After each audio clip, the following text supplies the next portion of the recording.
kumhuri yeZimbabwe nomusi wa9 April 2026 bato reMDC rakanyorera mapurisa richitevedzera mutemo weMopa kuti vaizoda kuratidzira musi wa24 April 2026. Chinangwa chekuratidzira uku chedemonstration iyi changa chiri chokuti tisi kugutsikana nenyaya ye amendment number 3, constitution amendment number 3. Saka takanyorera ku police tichitedzera mutemo. Polisi haina zvayakaita kwemazuva 13 nemusi wa 22 manheru.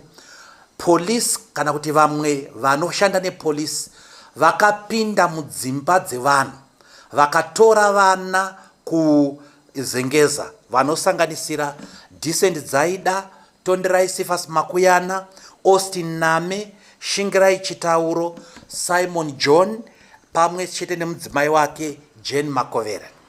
Vana ava vakatorwa pakati pousiku vakarohwa zvakaipisisa nevanhu ava.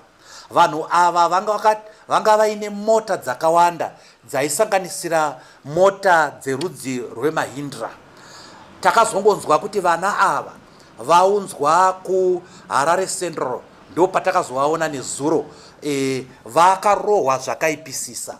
Saka wakaitwa tortured, wakarohwa, wakampunyikidzwa kodzero dzavo.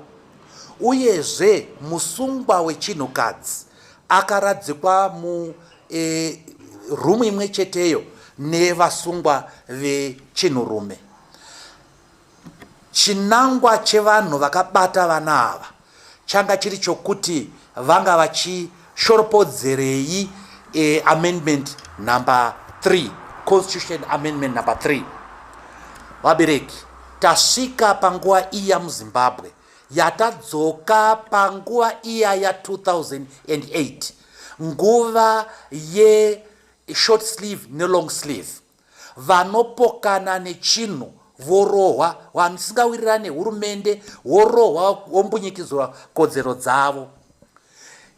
Reason iripo yakaita kuti isu tirambe bumbiro riri kuuya iri, tirambe amendment iri kuuya iri, ndeyekuti inombunyikidzwa kodzero dzevanhu.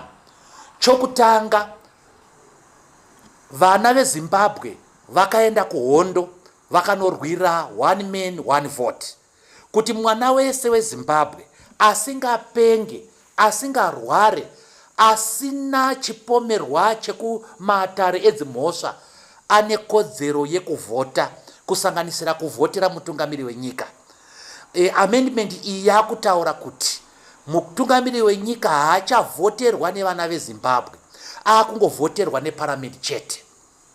Iri kutaura zvakare kuti paramendi iripo iyi nemutungamiri aripo uyu vakupiwa makore mamwe 2 ekuti vatonge, makore avasina kuvhoterwa kubva pa5 years kuenda pa7 years. Iri kutaura iyo zvakare kuti parliament ndiyo yega yakuvhotera president. Yobva yataura kuti president ari ega, ari mubodzi kudai, akuvhotera masenators 10. Saka vana veZimbabwe havasisina kodzero yekuvhotera masenata ose. Mamwe masenata 10 akuiswa nepresident achitora shamwari dzake nevanhu vaanoda. Vari kuramba zvakare vana veZimbabwe kuti kuregister kwemavhoti kuitwe na registrar general. Takambozviona nguva yamudede yekuti registrar general ndiye airegister mavoters. Zvanga zvachinjwa zvikaiswa kune bato rinenge rakazvimiririra. Registrar general uyu, vabereki, anenge asarudzwa napresident, ari umwe president wacho. Tobva ipapo pane nyaya yekutara miganho yemaconstituencies inonzi delimitation. Delimitation iyi yaitwa neZEC, yaitwa neboka rakazvimiririra risina kwarakarerekera.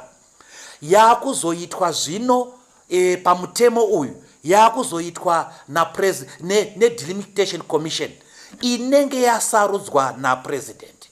Saka president haachavhoterwa nevana veZimbabwe, akuvhoterwa neparliament. Obva apiwa masimbazve pamusoro pazvo ekuisa vamwe vanhu vasina kuvhoterwa muparliament, obva asarudza munhu anorejista vavhoti nevanhu vanotara migano. Ipapo tiri kuparamba. Bumbiro redu raitaura iro kuti matraditional leaders, madzishe edu, masabhuku nemasadunhu haafaniri kunge aine bato raakarerekera, asi amendment iyi yakuti sabhuku, mambo kana kuti sadunhu vakukwanisa kujoina pati yavanoda. Tiri kuzviramba izvozvo. Vanhukadzi venyika ino vakagara vakadzvanyirirwa kubva kare, vakatoendawo kuhondo vakanorwa nevamwe, asi pavakadzoka kodzero dzemadzimai dzakaramba dzakatsikirirwa. Saka pamutemo wedu watakagadzira kubva muna 2009 kusvika 2013 takaisa inonzi gender commission kuitira kuti vatarise kodzero dzemadzimai. Zvese izvi zvaakubviswa. Gender commission yaakubviswa. Mutemo wedu weconstitution unotaura iwo, unonyatsotaura iwo kuti kana muchida kuchinja constitution zvine chekuita nekodzero dzevanhu, zvine chekuita nekuwandudza makore apresident, munoenda kureferendum. Vana veZimbabwe vovhota kuti hongu here kana kuti kwete. Referendum iyoyo yabviswa. Saka zvichireva kuti zvese izvi zvekuti president awedzerwe makore, parliament iwedzerwe makore, zvaakuitwa neparliament yacho napresident wacho. Havachauye kuvanhu. Saka munoona kuti kodzero yedu yekuvhota pareferendum yabviswa. Pamutemo uripo hazviite kuti mubhiru rimwe chete muiswe amendment yekuwandudza makore apresident, yekuwedzera makore, yotaura zvekuti president iyeye anofanira kubenefita. Nokuti mutemo wedu unoti mukawandudza makore apresident kana eparliament kana ani nani zvake, munhu iyeye anenge akabata chigaro haafaniri kubenefita kubva kuextension iyoyo. Saka kana zvichida kuchinjwa izvozvo, mutemo unoti munoenda kureferendum yechipiri. Saka nyika ino yaifanira kuita referendum mbiri. Yokutanga yokuti tobvuma here kubvisa makore apresident kubva pa 5 years kuenda pa 7 years. Tobvapo toti varipo president varipo ava vobenefita here hongu kana kuti kwete, inenge iri imwe referendum zvakare. Zvino mutemo unotaura kuti hazviite kuti muise maamendment iwayo papepa rimwe chete, pagwaro rimwe chete. Asi vaziyambi nevamwe vavo vakaisa zvinhu izvozvo pabhiru iri, pabhiru 1, zvinova zviri kunze kwemutemo. Saka makaona zvakare vabereki kuti parliament ndiyo yakaita chioutreach chiya chatakaona vachiti tikubvunza vanhu kuti vanoda chii, vanofarira bhiri here kana kuti kwete.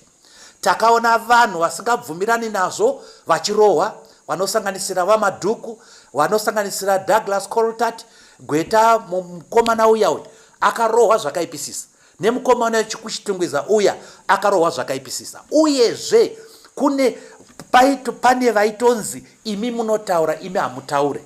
Saka parliament yaisarudza yega vanhu vanofanira kutaura. Ndo pataitaura kaipo paya kuti zvinoita here, nhai vabereki, vana veZimbabwe, zvinoita here kuti wonyika zviyo zvako, wokuya zviyo zvako, wobika doro rako, wonwa doro rako, woridza ngoma yako, wobudirwa neshaiwi rako. Ndo zviri kuita chihurumende ichi, ndo zviri kuita parliament iyi. Ndiyo iri kuda kubenefita pa 2 years dziri kuuya idzi. President wacho ndiye ari kubenefita zvakare. Saka iparliament ichabvuma mutemo uyu, president wacho obva aenda kunoisaina. Tiri kuti isu zvekuti president ari kutonga makore mangani handizvo zvaita kuti musoro uteme muZimbabwe. chaita kuti musoro uteme muZimbabwe ndechekuti vana veZimbabwe vanoda kodzero dzavo, vanoda mabasa, vanoda kuti vakwanise kubhadhara school fees, vanoda zvakare kuti vakwanise kuti kana vadikani vavo varwara vanoenda nawo kuhospitari, vanoda pensheni dzavo dzakakwanirana dzine zvadzinotenga. Ndo zviri kunetsa muZimbabwe, ndo zviri kuda vana veZimbabwe. Tiri kuona isu kuti iko zvino vari kupanana dzimota, mota dzinopiwa imota dzemhando yepamusoro. Munhu muimbi kana kuti chero umwe munhu anopiwa mota hombe nemari nechii. Asi munhu akarwira nyika ino, comrade akasafira nyika ino, kana akaita mhanza anopiwa bhasikoro. Apa hazvichakwanisirana nekuenda kwemakore. Macomrades aya ndiwo akaunza rusununguko rweZimbabwe ino. Saka tiri kuona kumbunyikidzwa kwemacomrades akarwira nyika ino. Tikatarisa pensheni dzavo hadzina zvadzinotenga, havana upenyu hwakanyatsoti kwesere. Topa muenzaniso wemacomrade aya akabhomba mafuel tanks kudhuze nekuhighfield uko kunana Southampton uko. Ivo macomrades vamwe vacho vari kutoshaya mari yekuzviriritira, asi vamwe vari kupanana dzimota. Wapedza kupanana dzimota, vakupanana masimba munyika muno ekuti varambe vachitonga. Imi woye, macomrades ari kunhonga svosve nemuromo, vana veZimbabwe vari kunhonga svosve nemuromo. Kwete macomrade mapenyu chete, nemacomrades akashayikira kuhondo vari kubatwa zvisina kunaka. Tese takaona zviri kuitika kuDoroi nedzimwe nzvimbo dzakararama comrades. Makuva avo ari kumera miti, hakuna ari kuita basa nazvo, asi vari kupanana dzimota, vari kupanana mazimari. Hapana ari kufunga kuti nyika ino ine vakaishupikira vakazototadza kudya rifa renyika ino. Saka ndo zvatiri kuramba izvozvo, ndo zvatiri kuramba. Tiri kuti isusu hurumende ngaigadzirise zvinofanira kugadziriswa. Zviri kuDoroi nekunana Chimoyo kwacho, kwavanoti vakagadzira, hapana chakanyatsogadzirwa. Saka nyaya iripo ndeyekuti tinofanira kubatana sevana veZimbabwe kuti tirambe chibhiru ichi, titore kodzero dzedu. Tatorerwa right yedu kuvhotera president, tobva tatorerwazve right yedu yekuvhota pareferendamu yekutanga, tibva tatorerwazve right yedu yekuvhota pareferendamu yechipiri. Saka tiri kuti nyaya iyi yamuZimbabwe iyi haisi nyaya yebato rimwe chete, haisi nyaya yeMDC kana kuti ZANU-PF kana kuti Triple C, yanyaya yevana veZimbabwe. Tinofanira kubatana tichitora kodzero dzedu back. Apa tatorerwa kodzero dzebumbiro remutemo, taakurambidzwazve kuratidzira kana tisingafari. Saka tiri kuzviramba izvozvo. Ngatibatanei vana veZimbabwe, tirwise mhandu yapinda mumba umu. Kwete kurwisa nepfuti kana nezvibhakera kwete, asi kurwisa nekuramba. Iko zvino vari kutirambidza kuita demonstration, taetedzera mutemo wacho, tinorambidzwa nemapurisa acho, tinorambidzwa nezvigananda. Saka nekuenda kwenguva tinogona kusazoteerera zvimitemo izvozvo zvinenge zvichitidzvinyirira. Zimbabwe yakauya nekutambura. Zimbabwe ine bumbiro rakaisvonaka rinotaurwa iro kuti rakatopfuura mabumbiro mazhinji emuAfrica, asi rakumbunyikidzwa nevanhu vari kuda kungodya vega. Saka tiri kukumbira vana veZimbabwe kuti tiise musoro pamwe chete, tirambe zvinhu izvi. Tiise musoro pamwe chete, tiprotecte kodzero dzemadzimai edu, kodzero dzekuratidzira, kodzero dzemapensheniers edu vanosanganisira vakarwira nyika ino. Ndoda kukutendai muri yeZimbabwe, ndoda kukutendai zvachose. Maita henyu.